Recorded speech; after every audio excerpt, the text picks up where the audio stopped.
کے ہر فرد کے ساتھ پیار و محبت اور احترام کا معاملہ کیا ہے. کبھی بھی ملک کے اندر بسنے والوں کے درمیان میں نفرت، دوری، ایک دوسرے کے گریبان پر ہاتھ لانا، برا بھلا کہنا، جمعیت علماء اور جمعیت علماء کے ورکرز اور اکابر کا یہ طریقہ نہیں رہا ہے. اسی طریقے پر ہم نے قربانیاں دے کر ہمارے بزرگوں نے ملک کو آزاد کرایا ہے. ملک کو آزاد کرانے کے بعد ملک کا دستور بنایا گیا. کوئی یہ سمجھتا ہے اگر کہ ملک کا دستور بغیر مسلمانوں کو ساتھ لیے ہوئے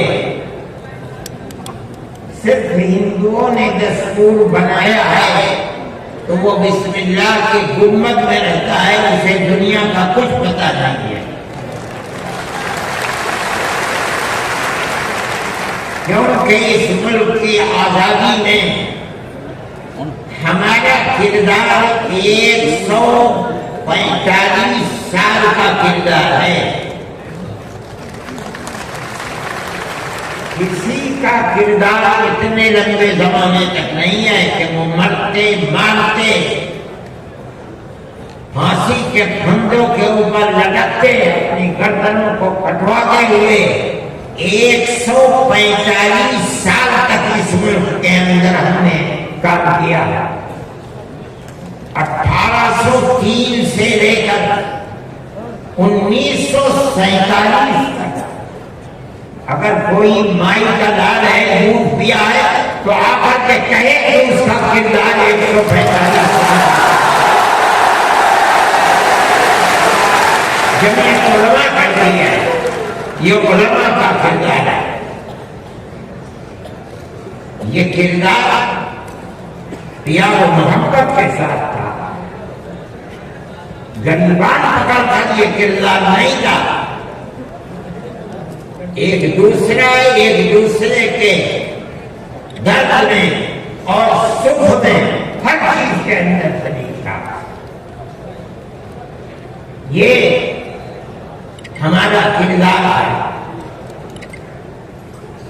ہم نے اس طرح سے اس ملک کو آزاد کرایا. کوئی نہیں تھا آزادی کی آواز اٹھانے والا. 1803 سے ملک کے لیے قربانی دینے والے 1857 کے اندر صرف دہلی کے اندر 33,000 علماء کو قتل کیا گیا. سپر میں، مراد آباد میں، میرٹھ میں سینکڑوں علماء کو جس کے جسم کے اوپر لباس عالموں جیسا ہوتا تھا اس کو پھانسی کے تختے پر چڑھا دیا جاتا تھا. کوئی نہیں تھا. کانگریس کا وجود بھی نہیں تھا. کانگریس تو بنی ہے 1883 میں اور 1885 میں اس کا پہلا اجلاس ہوا ہے. جبکہ 1803 سے حضرت شاہ عبدالعزیز صاحب نے اعلان کر دیا تھا کہ ہمارا ملک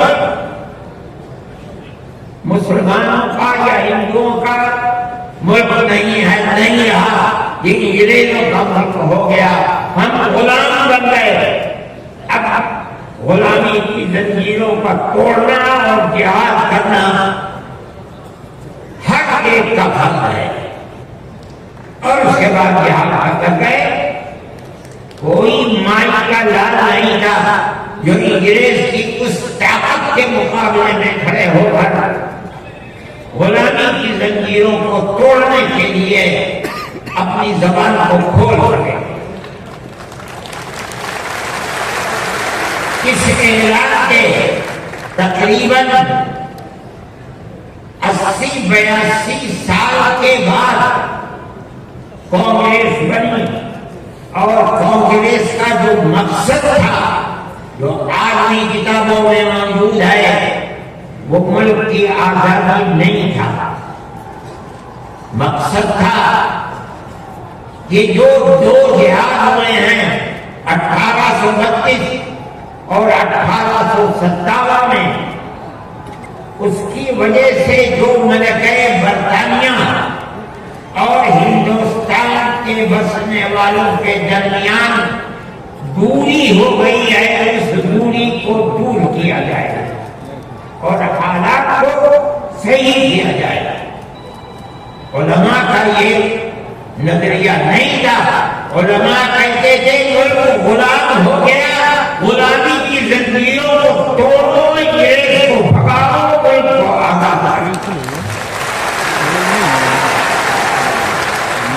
یہ تو حالات تھے جس کے اندر مسلمان داخل ہوئے کانگریس میں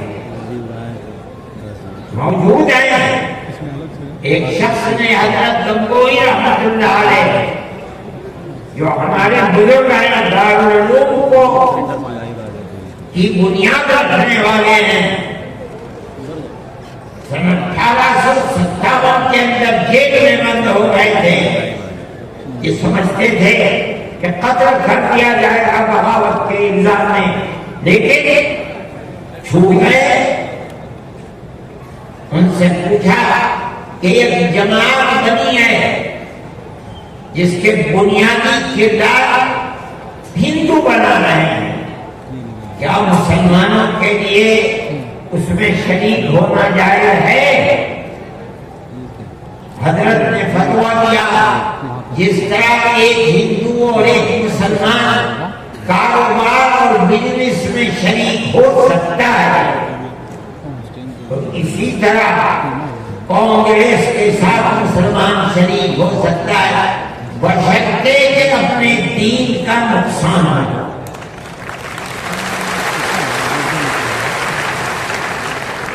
اس کا مطلب نہیں سمجھے تھے لوگ.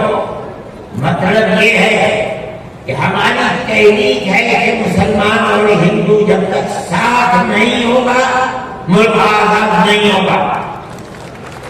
تو اس کے اندر گھسو اور اتنی طاقت پیدا کرو اپنی گھس کر کہ کانگریس کو مجبور کر دو کہ وہ اپنا نقطہ نظر بدل کر ملک کی آزادی کے لیے جدوجہد کرے.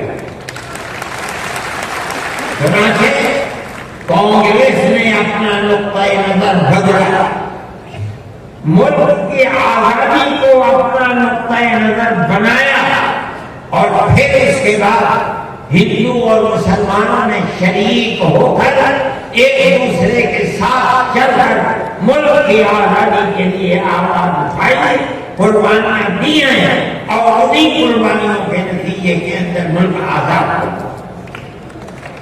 میرے بھائی اس بات کو سمجھیے جیسے جیسے ملک کی آزادی قریب ہوتی جاتی تھی جمعیت علماء ہند بار بار کانگریس سے کہتی تھی کہ ہم نے تمہارا ساتھ دیا ہے آج ہم تمہارے ساتھ کھڑے ہیں.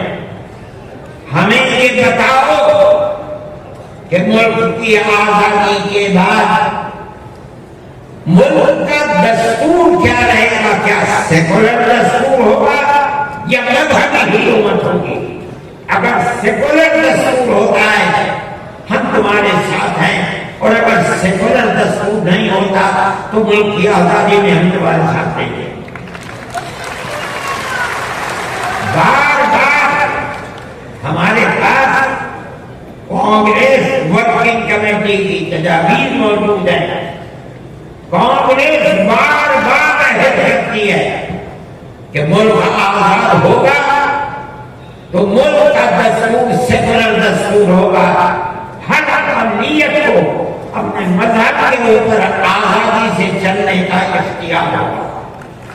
چنانچہ ملک آزاد ہو گیا۔ اب ملک کی آزادی کے بعد ایک طبقہ اٹھا جس نے یہ کہا کہ کھیر مل گئی ہے، اب اسے کھانے کا وقت آ گیا ہے۔ انہوں نے کہا کہ ملک کی دستور ہندو دستور بنے گا، سیکولر دستور نہیں۔